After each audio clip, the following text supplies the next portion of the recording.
What is up, guys? In today's video, I'm going to be talking about the Exotic Holo Twister AR and whether or not I think it is the best AR in the game right now. As always, if you guys do enjoy this video, find it helpful, informative, or interesting, remember to give it a like, subscribe if you like to see more, and comment down which AR or weapon is your favorite to use for that kind of play style. So the Exotic Holo has gotten a lot of attention ever since it was added earlier this week. Even before it was added, people were hyping this weapon up and expecting it to be really good, because its effect sounds very busted. The effect this weapon has is that it shoots faster over time, and that it also gives you a slightly faster movement speed.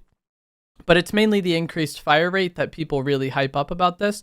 And in theory, that does sound incredibly busted. You have the Holo Twister AR, which is already one of, if not the best AR in the game right now.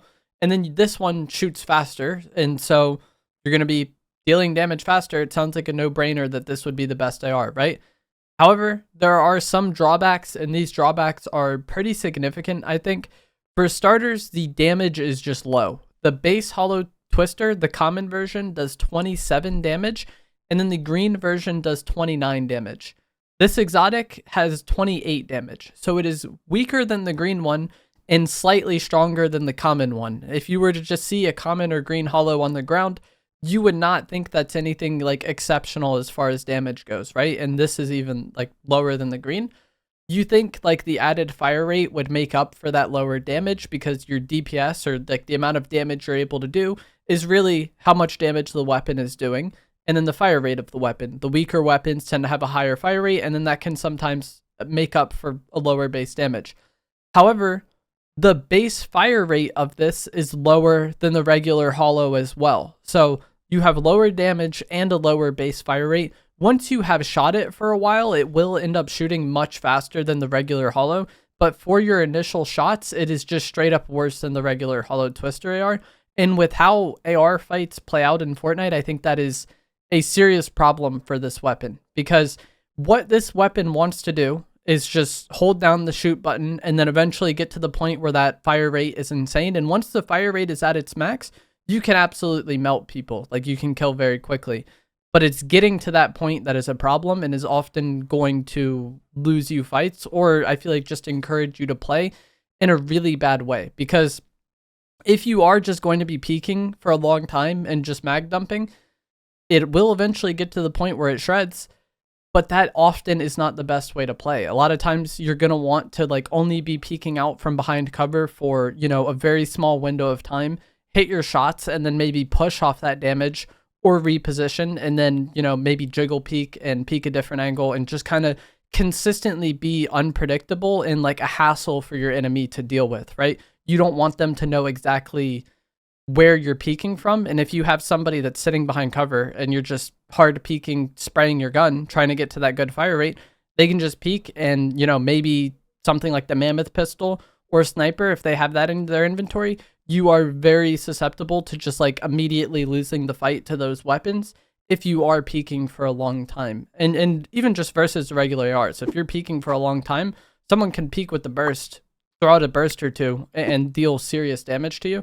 And that's one of the reasons why I've really loved the burst this season, and it fits kind of perfectly with this playstyle, where if done well, you aren't exposed for a very long time at all. You can peek from one angle for, you know, one burst, shoot the burst. If you hit both shots, that's good damage. Peek from a different angle, get more damage. And you can do this all very quickly over the course of a fight and keep your opponent guessing, deal good damage, and not be exposed for a very long time, which will limit your ability to take damage. And so that is the main knock against this weapon I have, aside from the base stats, is like the play style that makes this weapon best. I think it's just very like open to getting punished, and it's going to be a situation where, like, even if it goes well for you, you're probably going to trade damage in a lot of fights, and that leaves you more susceptible to getting third-partied, especially using this weapon that a lot of people want. A lot of people hype this weapon up, and people know it by the way it sounds. It does sound slightly different, especially once it gets going quick. So you're making yourself somewhat of a target, and oftentimes going to be opting into like damage trade situations at medium to long range, where even if you win them, you're probably taking good damage as well. I also don't like this weapon as much for being a swap weapon, at least for the pump, because like the way I want to play close range fights is I want to shoot my pump, swap to my spray weapon for a few shots. I don't know exactly how many shots it is with the Holo, But with the striker burst, I shoot my pump once, swap to the burst for 2 bursts, and then swap back to the pump. And even with the regular holo, you know, you shoot pump, swap to holo for a few shots, go back to pump. With this exotic holo, you know, we kind of already touched on, you have that period where you initially start shooting where the weapon is worse than usual, and then eventually it gets better. But if you're going to be swapping back and forth, by the time the weapon finally starts to get decent, it's time to shoot the pump again. And I want to be shooting my pump as often as possible in these close range fights because it has the highest damage potential. And so, yeah, like if you're going to be using this as a swap weapon, I think it is just significantly worse than the regular holo because by the time it finally gets going, I'm going to want to swap to the pump again. I could maybe see a world where, like, if you like using the outlaw shotgun, then maybe this is like an okay follow-up weapon because, you know, you're probably going to shoot both your outlaw shotgun shots and then swap to your AR until the person is eliminated. And in that case, I still think I'd rather have the regular ARs, but I could see a world where maybe that's better. Also, if someone's trying to beat you to death with the bat and you want to just sit to your spray and spray them, eventually this does melt, but that period of time where it's worse might be the difference maker in just losing you the fight. So it's really hard to say. And then one of the final situations where I feel like your AR is very important in Fortnite, and this one is kind of lacking, is going to be when you catch somebody off guard. Because when you catch somebody off guard, you often have a small window of time to deal damage to them before they like get to cover, before they use mobility, before they, you know, do something to get out of you shooting at them. And with this weapon, as I kind of already touched on just a moment ago, or throughout the entire video, it starts out bad, or it starts out worse than the regular ARs, and then eventually gets to be the point where it's maybe better, right? But if you have a small window of time to shoot at somebody before they react, having the worst gun for that is just bad, you know? And I'm sure a lot of people would make the argument that, like, oh, what if the enemy doesn't have mobility, or what if there's no cover near them? Cool, that was probably a fight you were going to win anyways, right? Like, if there's no cover in sight and the enemy has no mobility items and you have first shot on them, you're probably going to win that regardless. But in the situations where maybe there is cover nearby or they do have shockwaves they can use, you want to get as much damage as you can before they get to cover, before they use mobility. And having a gun like this, it's worse for that initial kind of burst of shots. And so it's also bad for that situation, or maybe not bad, but worse than the regular ARs would be. And those are kind of the main situations where I find myself using the AR in Fortnite. It's going to be when I catch somebody off guard, or I'm like starting the fight with them. This is worse than that, or worse than the regular ARs, right? I'm fighting in close range and then swapping to it after using a pump. I think this exotic holo is worse than the other ARs. And then the other time is going to be like kind of medium to long range fights around cover.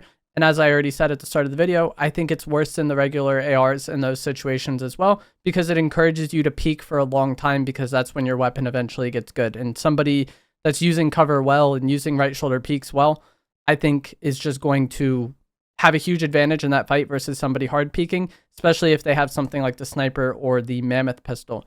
There are a few times where I think this exotic holo is maybe better. That would be when you're spraying out cover. If for some reason you just need to spray out somebody's cover and you can do so from like a protected angle where you're not exposing yourself to them, then sure, this will be nice, because once the fire rate really gets going, you're going to be dumping your mag faster. And then the same could be said for shooting cars. I feel like the fact that the fire rate eventually gets to the point where it's incredibly fast, maybe you melt cars in some situations that you wouldn't otherwise. And then also, I feel like you could maybe make the argument it's better if you play a lot slower than your teammates in like squads or something, and you're kind of baiting them and they're fighting in close range and you're just using your AR, then maybe this could be better because you have longer to shoot the weapon. And then once it gets ramped up and going, then you can deal like, you know, your good damage, or you can deal a lot of damage quickly when the fire rate is good. But even then, if I was just going to be heavy baiting my teammates in squads, which is basically what I just described, I think I'd rather just be using the burst and have good chip damage the entire time and not be at the point where my gun sucks, eventually it gets better, and then the mag is empty anyways and I have to reload it. That's another thing. It runs through its mag incredibly fast once the fire rate really gets going. So the amount of time you have that good fire rate is incredibly limited. If we had something like the Night Rose medallion in the game that regened ammo and you could get more ammo per spray out of this, I think it'd be better. But those are basically my thoughts on this weapon. I think it's by no means a bad weapon. You can certainly win with it. It's not terrible. but I think the striker burst, the regular holo, and certainly the drum gun are much better than the exotic holo is, especially for that slot, and especially as a playstyle as my main AR. If I'm using a main AR, I want it to be the striker burst, the drum gun, or the regular holo. But that is going to be it for this video. As always, if you guys did find this to be helpful, informative, or interesting, remember to give it a like, subscribe if you'd like to see more. Comment down below what you think of the Exotic Holo Twister AR and which AR is your favorite right now. And I'll see you guys in the next one. Thanks for watching.